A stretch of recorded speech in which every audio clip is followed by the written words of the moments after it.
guys, welcome back to another video. Today I'm going to be sharing with you guys how my husband and I travel on a budget and break down exactly how much I spent on a 4-day trip to Colorado. If you're new here, my name is Allison. I'm 28 years old. I work full-time in healthcare, but I also love posting on social media as well. I post a lot of content about personal finances, budgeting, and just lifestyle content, and I try to mingle all of that together. So if any of that is interesting to you, feel free to like and subscribe, follow along for more videos like this. Let's get into today's video. So a little background before we get into it. I'm gonna go through day by day exactly what I spent, and I will preface this by saying that my husband and I do still have separate finances, so I am only going to be talking about what I spent specifically. We've only been married now for 3 or 4 months, so we have not even thought about combining our finances yet. We just,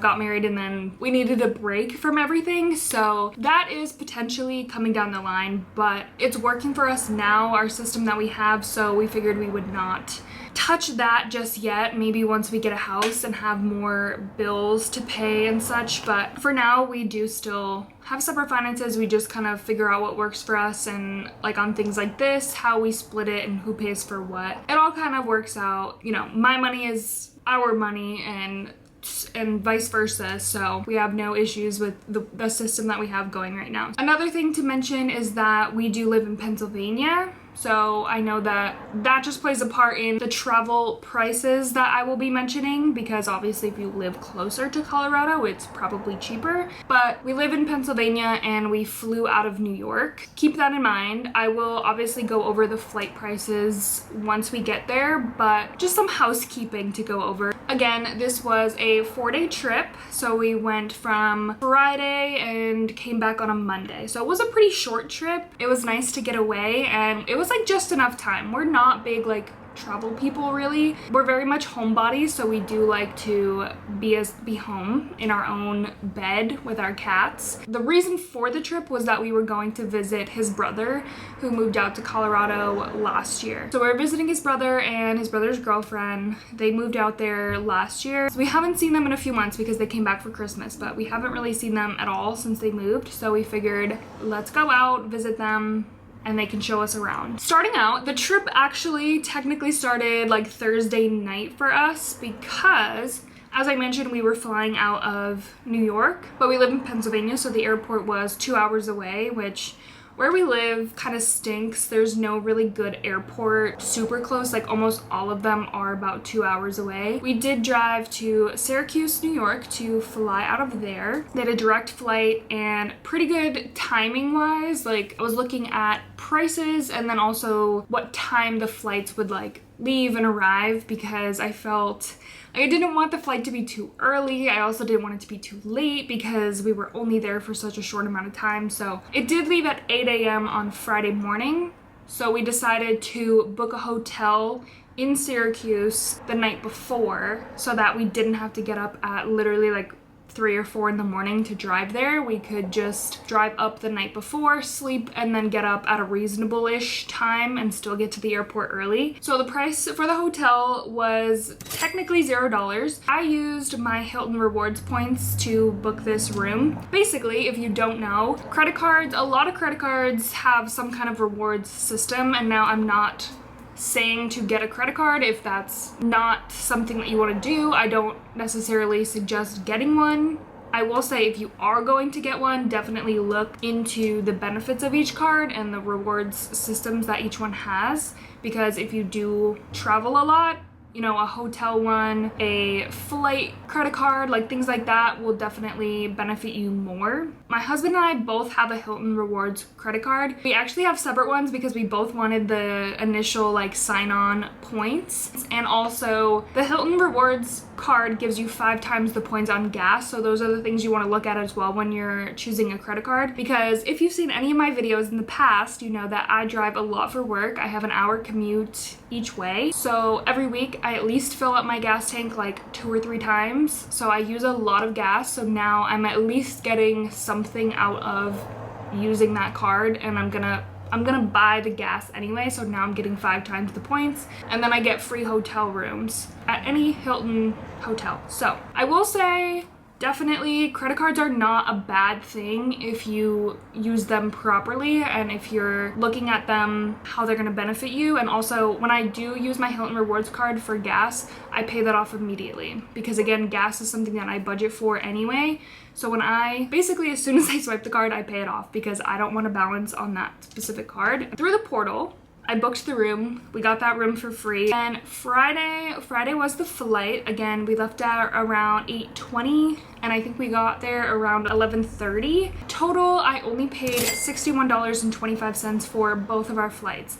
And again, that is because for booking those, I used my Chase Sapphire Preferred card. That card I've had for a pretty long time now. I use that again for a lot of just general basic purchases, stuff for the wedding, and then paid that off. So that card I had racked up like a bunch of points, and that one I specifically use for flights pretty much. So I will say the total flight price before was $745.90, and then I only paid $61.25. So if you have a credit card, really take a look at the fine print and what kind of point reward system they have, because it can truly benefit you, and then you can have free flights and free rooms. That's all I'll say about credit cards, because again, I'm not one to push credit cards on people if you're not going to use them responsibly, because I have been down that path and it is a slippery slope and it is hard to sometimes climb out of credit card debt. I'm not perfect, and I'm honestly in still credit card debt, so that's why we're trying to do this trip on a budget. We both are trying to pay off loans and debt as well. But I will link both of the ones I have down below just in case you are interested in either one of those travel cards. And they usually both always have some kind of like sign-on bonus for like 60,000, 80,000 points if you spend a certain amount in the first like 3 months. Then also on Friday, I got us Dunkin' Donuts at the airport because I am grumpy if I don't eat anything. So I got us coffees and bagels, and that was $18.31. And then I also just got like a snack and a drink for the plane ride, and that was $7.28. Then when we got to Colorado, obviously it was only like noontime. His brother picked us up from the airport, which was super nice and convenient. We didn't have to pay for transportation. We still had like a decent amount of the day, so we decided to take a trip to Rocky Mountain National Park, which for us was free. You do technically have to pay to get in, but his brother's girlfriend has the pass that you can go in as many times as you want. So that was really nice, and obviously going there was really, really cool. I've never been to a national park before, so that was awesome. Weather was great. It was a great day to go, and it wasn't super busy either, which she said it can be crazy busy there sometimes. But then there's this visitor center at the top, and obviously it's like this giant souvenir emporium. So I did buy some souvenirs there. I bought like a couple stickers, a shirt, another snack, because at this point it had been so long since we ate anything, and that was $53.12. So that's where it got me a little bit, but I budgeted from my last paycheck to incorporate souvenirs because I knew that I was gonna buy like at least a sweatshirt or a shirt or something, because I can't contain myself. And also when you go somewhere cool, like you want some kind of souvenir. So continuing on Friday, my husband paid for dinner for everyone actually, because as you'll see as I go through the trip, my mother-in-law did pay for a lot of stuff, so we wanted to repay them by covering some of the meals and stuff. I don't think I even mentioned this yet now that I said that. We did go with my mother-in-law and like stepfather-in-law. They did their like travel day differently.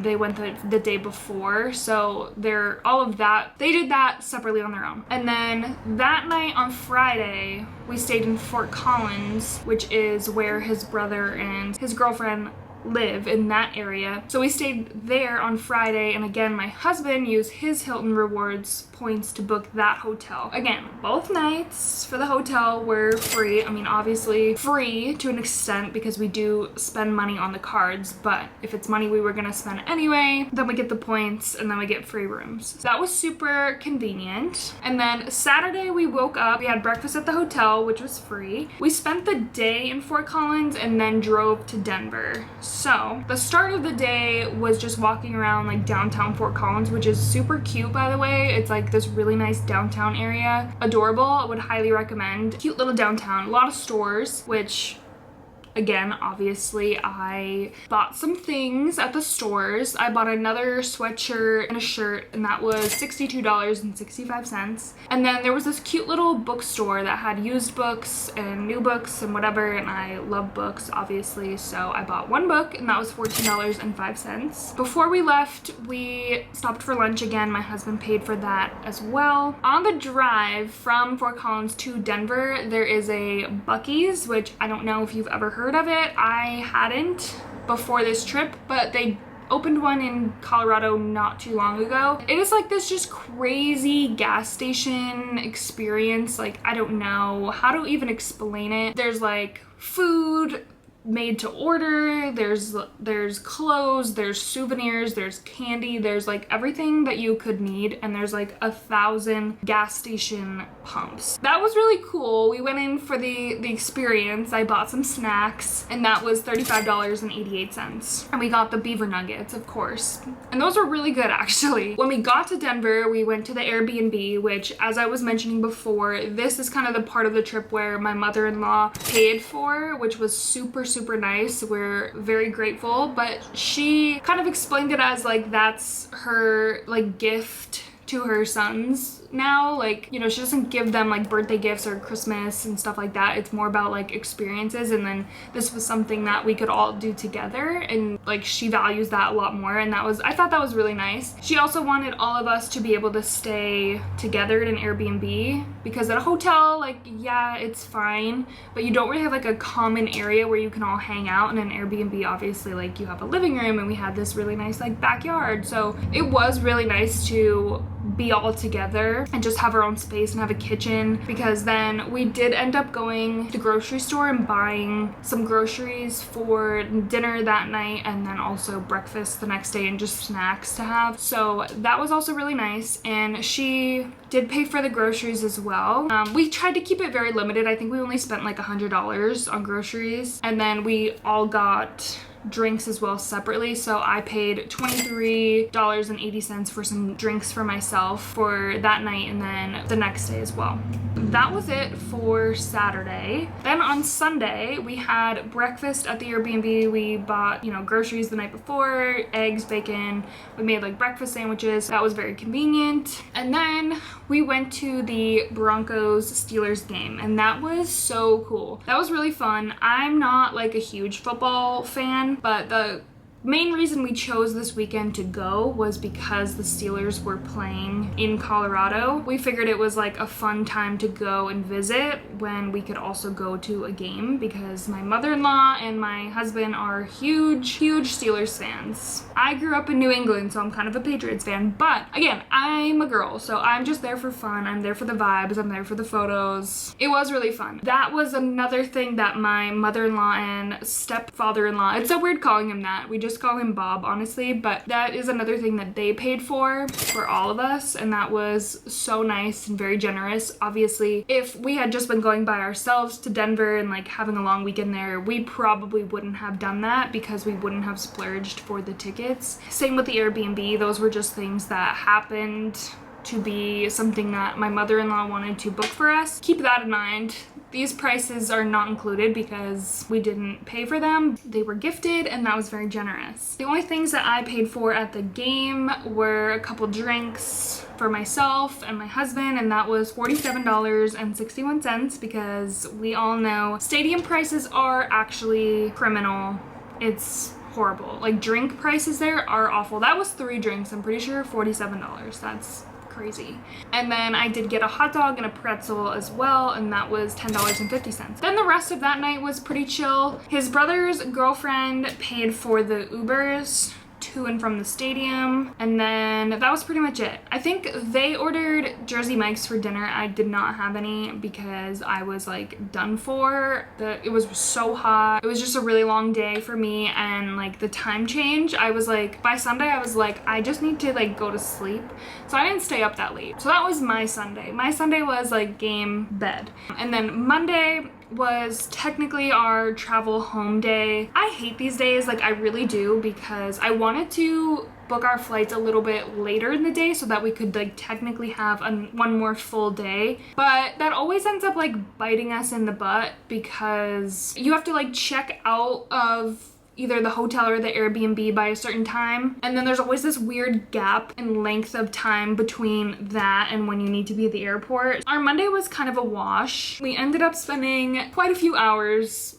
at the airport. It wasn't really necessarily my fault either, because I think there's only a certain amount of flights like from Denver to Syracuse obviously daily, so it was either 6 in the morning or 6 at night, and there was no in between. So I ended up doing the 6 at night because I did not want to get up at 4 in the morning to get to the airport and be miserable. My thought process also was that we would get up, we would leave at like 11 from the Airbnb, and maybe all go out to breakfast together, but that didn't happen because they had to bring the car back. They rented a car that fits 6, so they had to bring the rental car back before they got charged another day. They had to leave to go back to Fort Collins. We stayed at the Airbnb until like pretty much 11, and then got an Uber just right to the airport, because we also didn't know. Denver airport is pretty big. It's an international airport. We didn't know how long it was gonna take to get through security, whatever, and then we figured we would just eat there, hang out,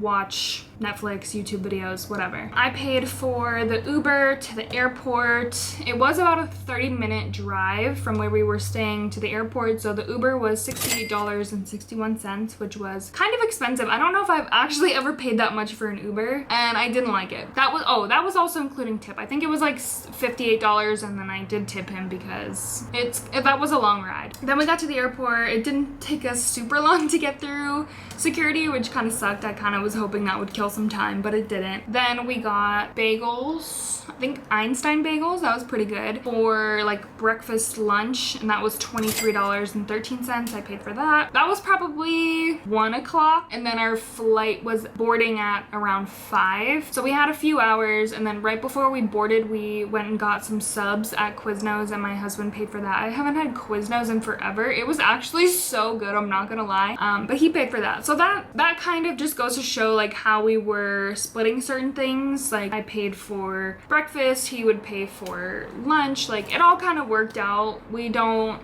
like keep track, we don't like keep tabs. It doesn't really matter at the end of the day. I also should mention that I do make a little bit more than him and have less debt than him because I paid off my student loans, so we take that into consideration. We've also been together for like 7 years now, so it's not like a big deal that someone's paying for more than someone else. So that's my take on that. Doing that kind of stuff, like that nitpicky and like keeping track of stuff, that's only gonna make you miserable in a relationship. Like it shouldn't be like that. I feel like as long as things are fair and you don't have internal like issues with it that you haven't like vocalized to your partner, then you know whatever works for you, and that is great. There's also no need to compare yourself, like how you do your finances, to like someone else and like another couple, because everyone has different values, different financial situations, like it's all different. And that's my little spiel on that. I just felt like I had to share that. Hopefully that helps somebody if they're in a situation like that, or makes you feel better about whatever financial situation you're in, or however you break up your finances with your partner. The only other thing that we paid for Monday was the overnight parking at the airport as well. My husband paid for that. Long story short, that was kind of a long video. Thought it was gonna be shorter, but I decided to like yap a lot because that's just what I do. If you add all of that up, my total cost for the whole 4-day trip, including flights, accommodations, everything like that, was $426.19, which I don't don't think that's that bad at all. I'm very pleased with that. I think that it just goes to show that you can travel on a budget as long as you plan things out, figure out ahead of time what you're gonna need, if you're gonna use points for flights, maybe try to figure out how many points you have, what your flights will be. I kind of was looking ahead to like for months at like what the price of flights were gonna be. Just like things like that to keep in mind. And then also, as I mentioned, if we weren't going with my in-laws, we obviously wouldn't have stayed in an Airbnb. We probably would have just gotten free rooms from Hilton, and then we also probably would not have gone to the game. We would have done some other things in Denver most likely, maybe ate out a little bit more, just things like that to keep in mind. But if you know all of this ahead of time, it's like really nice to be able to plan out like what you're gonna spend, what your budget is for souvenirs or anything they're gonna buy or food. That is what I spent on our trip to Colorado. I hope you guys enjoyed this video, thought it was kind of interesting or fun. I really enjoyed making this video, and it was nice to keep track. I also think it might have helped me knowing I was doing this video to spend less than I maybe would have. But yeah, thank you guys so much for watching, and I will see you guys in the next video.